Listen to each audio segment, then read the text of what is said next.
All right, back here on Hot Mic. We'll check back in at SDSU's deal here in just a little bit. I'm pretty pumped to have our next guest on who last time we chatted, I believe, was before the season. I was asking him about how his offense was going to be. I don't know if he was sandbagging me, like, we're going to win. We're going to, as long as we score one more point, we're going to be all right. Well, the Bison definitely scored more than 1 point many a time this season. It's great to see Jake Landry joining us from a undisclosed location. I won't give it away because the recruiting has already begun for 2026. About a year ago, you got this job. I mean, I know the expectations are crazy high, but in your wildest dreams, did this even go better than you thought? Yeah, I mean, great question, Dom. I'm really fortunate, and grateful to be a part of the program. And, I knew when the opportunity presented itself to be a part of this program that this was the goal. It's always the goal to be playing in that game and to be able to go through and do it. I mean, what a special moment for me, for our program, for my family, just everybody associated with it. And yeah, I mean, to look back on the last year, calendar year, pretty special to put it all into a encompassing moment like that, and had some time now to be in the car driving a little bit to reflect on it a little bit. All right, you got to give us the answer on the Cam Long touchdown. Was that his call? Was that yours? How did that happen? Yeah, I mean, that's a hot topic right now.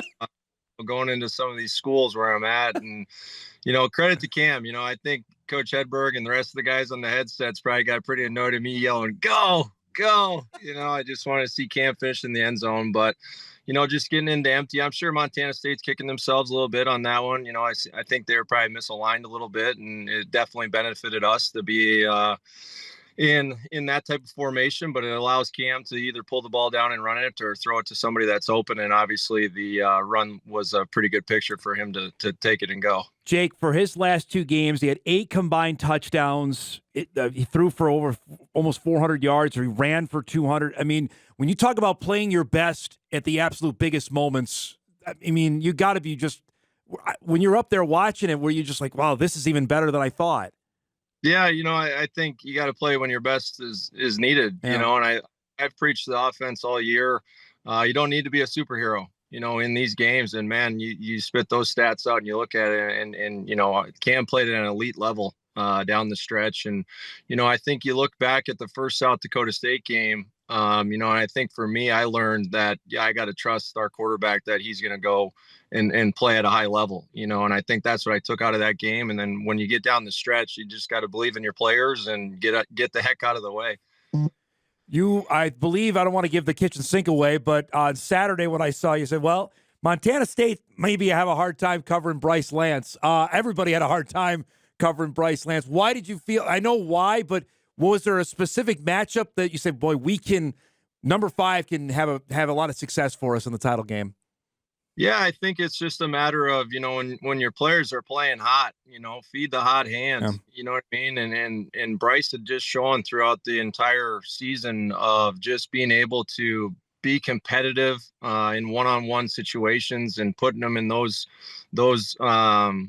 chances and those opportunities. And he was making those plays, and then as you studied the film of going into the game, you always kind of feel like coverage wise, matchup wise, that you're going to have some opportunities. It's just, you got to try to get those opportunities to present themselves. And they definitely did. And it's credit to Cam and to Bryce to be able to get to those situations. And then when they present themselves, to make those plays. The throw into the end zone, what was your vantage point? And I guess the explanation, I asked Tim about this when he was here on Wednesday, because he had possession of the ball. Why was it not a touchdown? I'm still wondering on that. Yeah, me too. You know what I mean? And nobody told me until I got up there pregame that box is a little tight up there. I'm sorry. I should have given you a heads up on that.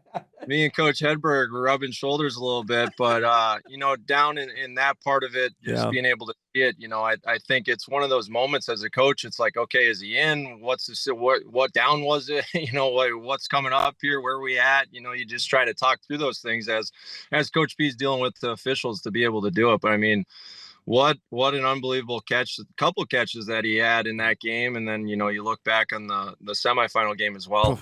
I want to, as a play caller, when you guys get the ball back there to end the first half, and I'm watching it as a novice football mind, thinking, well, they're going to try and steal 3 to be fantastic. When in your mind saying, hey, we can go get 7?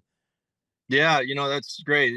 Coach P and us as a staff, we talk about the middle 8, right? The end of the first half to be second half, and you're always trying to get 3 points to that's the goal. And that's something that we preach to the guys, that hey, when we get the ball back in a 2-minute situation before the half, we're trying to get 3 points. That's the goal. Obviously, if we can score a touchdown, that's the goal too. And that was a little tricky, right? Just because we didn't have any timeouts. You're on the 2-yard line. If you do go quarterback sneak, you better get in, because you're not going to have any timeouts. I don't know if Mayday field goal would have been able to make it out in time. So obviously we had to throw the ball just with the amount of time, because if it's completed, obviously it's going to be a touchdown with where we're at on the field. And then if it's incomplete, you're still going to have an opportunity to get the field goal team out there. Last question, I know, because you got to roll here. Recruiting is underway for 2026, and that it's off of that. I know you got some card time here, but when can you actually just sit and reflect and say, boy, enjoy this? You've been in football all your life to have this kind of experience, what happened on Monday.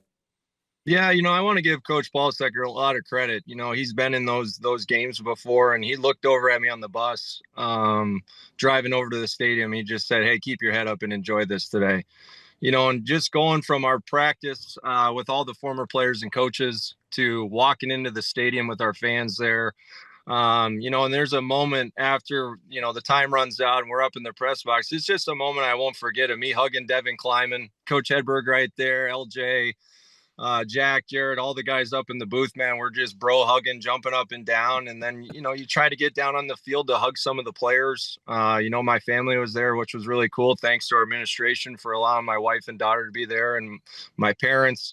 And I said to somebody, I'm just glad I don't have my phone right now, because I can just sit in here and look around and just be like, man, we poured a lot into this year, and just be able to sit there and look around, and the smiles and the joy that everybody has. It's really special. And man, you look back and hopefully the drive home here today, I'll be able to look back and just start smiling and think back to not just that game, but just some of the stuff that happens with the guys in meetings, going all the way back to fall camp is pretty special, especially for the seniors. Yeah. The guys that stayed, that bought into what Coach Ballsek and us as the new coaches brought. It's really a I keep saying it, but special program and moment to have throughout the year. I got one more. Was there a play call you left that you wanted to get in all season? Was there like, hey, this would work? Is there one that comes to mind, man, if we ran this, it would have worked?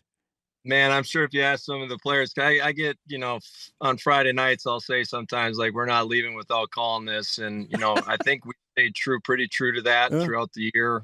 I think you try to reflect on the season, right? Whether it was a reverse that we ran against South Dakota State, the flea flicker against North Dakota, some of those ones that you talk about that the guys get excited about, and Coach Ballsek always says, if you're going to bring it up and say you're going to call it, well, you better call it, but, I think those are some of the ones that you look back on, you're like, man, I'm glad I called those, because those worked. You know what I mean?